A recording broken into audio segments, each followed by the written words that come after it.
اصبر على ما يقولون واذكر عبدنا داود ذا الأيد إنه أواب.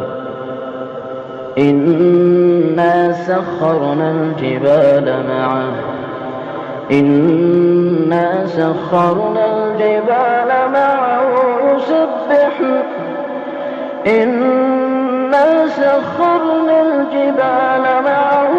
يسبحن بالعشي والإشراق والطير محشورة كل له أواب. وشددنا ملكه وآتيناه الحكمة وفصل الخطاب. وهل أتاك نبأ الخصم إذ تسوروا المحراب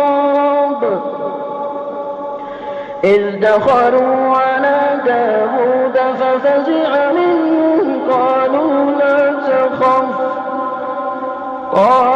لا تخف خصمان بغى بعضنا على بعض فاحكم بيننا بالحق ولا تشطط واهدنا إلى سواء الصراط. إن هذا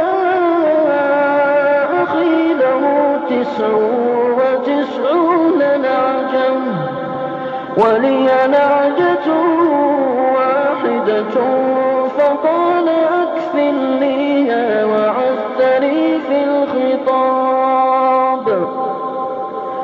قال لقد ظلمك بسؤال نعجتك إلى نعاجه وإن كثيرا من الخلطاء ليبغي بعضهم على بعض إلا الذين آمنوا وعملوا الصالحات وقليل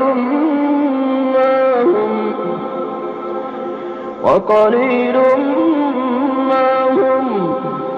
وظن داود أنما فتناه فاستغفر ربه وخر